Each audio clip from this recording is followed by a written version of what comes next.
Bani. Hi 326 Express.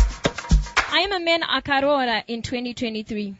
My sisters angu awirirane nemukadzi wangu. Last Christmas mumba makashayikwa mari and my sisters blamed it on my wife akatosungwa. Zvakastraina marriage yedu because she blamed me. Another thing, we have been barren.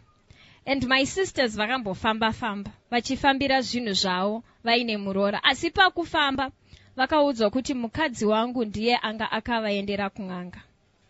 Pandakazvinzwa, I went and asked my wife kuti ichokwadi here. Akabvuma kuti pavakamunyepera kuti akaba, she went kwambuya vake. Parizvino my sisters angu vari kuti ndimurambe. Iniwo ndakumutyawo. Asi zvinoita here kuti ndingomusiya nemhaka yekunzi anoroya. Ndoita sei kuti ndigadzirise ukama pakati pemukadzi nehanzvadzi dzangu nemereji yangu.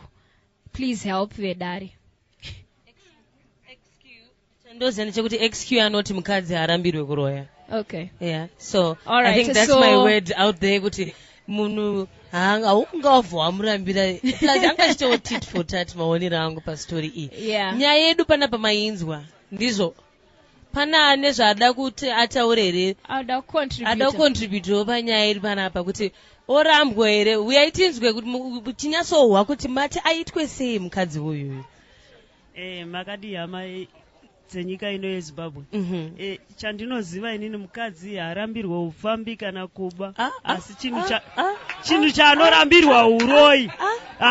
Hama dzemurume dzinokwanisa kuwanikwa dzichiti mukadzi uyu akashata, asi ivo pakutanga ndo vakatanga kumuaccuse kuti anoita sei? Anoba. Asi asina kuba. Saka asarambwe here. Hafanira kurambwa nekuti pavakadanana vari vaviri. Pafanira kuwana wechitatu anopinda. Nyangwe hama dzake hadzifanira kupinda nekuti iye paakaenda unonyenga uyu haana kuenda nehama dzake, akaenda ari ega. Amen. Amen. Munoti kudiko naye. Hello maZimbabwe. Makadii. Ndiri right zvangu ini. Ndoti makadiwa. Tiripo. Chinhu chandingangotaura ndechekuti zvinonzi mukadzi haarambirwe mukadzi haarambirwe kuroya. Asi anorambirwa chipfambi, chipfeve, chihure ndochanorambirwa. Right, tiri papo tanga tafamba zvakanaka fani kubva na3 handiti ndikumbiro mazwi acho pane vana vakateerera chichi handiti chongeta chimadzoro tamfamba 1 zvakanaka kubva na3 ngatingoramba ichifamba takadaro. Ipapo ndo pandinongotaura zvangu nokuti chipfambi ndo chakaipa nokuti chinocreata zvinhu zvakawandisa pakati pevanhu mukati memhuri. Mhuri inofanira kuvakika. Tavanzwa saki. Ende maita basa mufunge.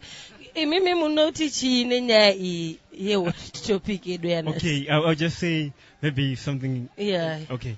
What happens is we all know that forgiveness does bring freedom. That's the forgiveness point. Brings freedom, my brother. That's just the point. So you just have to forgive your wife. You know what I'm saying? Like those are assumptions. That's not because that's spiritual stuff at some point. So I'm saying what? Forgive us of trespasses as we forgive those who trespass against us. Amen. That's to receive what? Yeah. Hello. Thank you for your contribution. Ameno vamwe vane zvekutaura vauda kucontributa panyaya yedu. Munoti chine nyaya yedu? Tinoti ngavataurirane varegererane. Ngaite moyo kubereka. Saka muregerere kuroya kwaakaita hama dzake. Akaroya masisters ake kamukadzi. Ngavataurirane voregererana. Hanzi kuregererana kuriko. Saka Mwari vachitiregererawo. Indizvozvo. Indeed, it is Star FM sounding good.